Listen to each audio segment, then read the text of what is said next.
ఓం శ్రీ పరమాత్మనే నమః. జ్ఞానము వలన పరమశాంతి లభించును అని శ్రీకృష్ణ పరమాత్మ ఇలా తెలుపుతున్నారు. శ్రద్ధావాన్ లభతే జ్ఞానం తత్పరః సంయతేంద్రియః జ్ఞానం లబ్ధ్వా పరాం శాంతిం అచిరేనాధిగచ్చతి. జితేంద్రియుడు, సాధనా పరాయణుడు, శ్రద్ధాలువైన మనుజునకు ఈ భగవతత్వ జ్ఞానము లభించును. ఆ జ్ఞానము కలిగిన వెంటనే అతడు భగవతత్వరూపమైన పరమశాంతిని పొందును అని పలికెను స్వామి.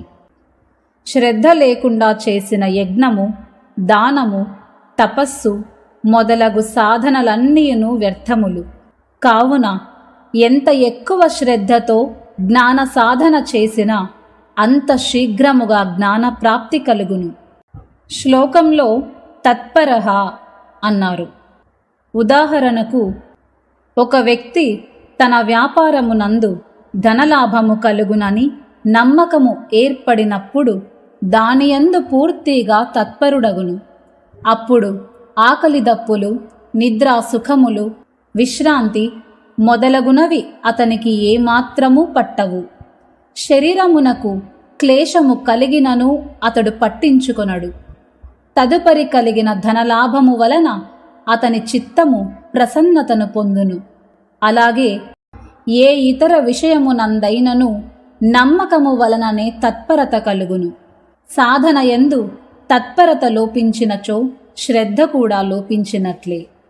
కనుక శ్రద్ధ, తత్పరత ఉన్నప్పుడు జ్ఞానప్రాప్తి కలుగును. భగవతత్వ జ్ఞానము కలిగినంతనే అజ్ఞానము పటాపంచలై పరమాత్మ స్వరూపము సాక్షాత్కారమగును. అజ్ఞానజనిత వాసనలు, రాగద్వేష హర్ష శోకాది వికారములు, శుభాశుభ కర్మల ఫలములు అంతరించును. భగవతత్వ జ్ఞానము సిద్ధించుట, పరమాత్మ స్వరూపము ప్రత్యక్షమగుట మొదలగునవన్నీయును ఏకకాలమునందే జరుగును. ఈ విధముగా శ్రద్ధ వలన జ్ఞానము, దాని వలన పరమశాంతి కలుగును అని తెలిపెను పరమాత్మ. అగ్నశ్చ శ్రద్ధధానశ్చ సంశయాత్మా వినశ్యతి నాయం లోకోస్తి న పరో న సుఖం సంశయాత్మనః. వివేకహీనుడు, శ్రద్ధారహితుడు అయినటువంటి సంశయాత్ముడు పరమాత్మ విషయమున అవశ్యము భ్రష్టుడే అగును. అలాంటి సంశయాత్మునకు ఈ లోకమునందుగాని పరలోకమునందుగాని ఎలాంటి సుఖమూ ఉండదు అని పలికెను స్వామి. అజ్ఞః అన్నారు శ్లోకంలో, అనగా వివేక జ్ఞానరహితుడు. వివేకము లేనటువంటి వ్యక్తికి సత్యాసత్యముల పరిజ్ఞానము గాని ఆత్మానాత్మల వివేచన శక్తి గాని ఉండవు. అందువలన కర్తవ్యములను కూడా నిర్ణయించుకొనలేడు. అలాగే శ్లోకంలో అశ్రద్ధధానః అన్నారు, అనగా శ్రద్ధారహితుడు.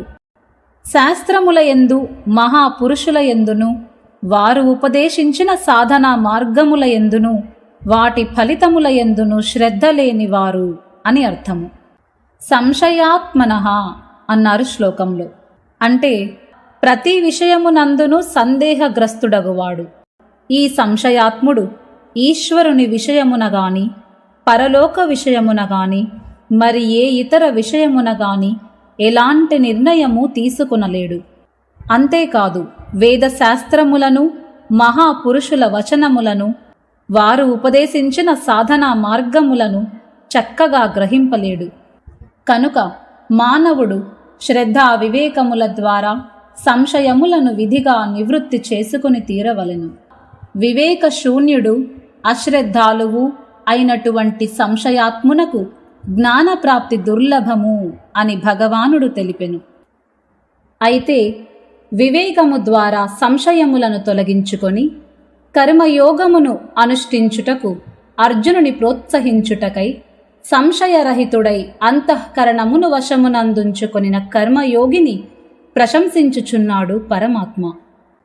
యోగ సన్యస్త కర్మాణం జ్ఞాన సంచిన్న సంశయం ఆత్మవంతం న కర్మాణి నిబధ్నంతి ధనంజయ. యోగ సన్యస్త కర్మాణం అనగా విద్యుక్త కర్మలను ఆచరించుచు వాటిని భగవదర్పణము చేయువాడు.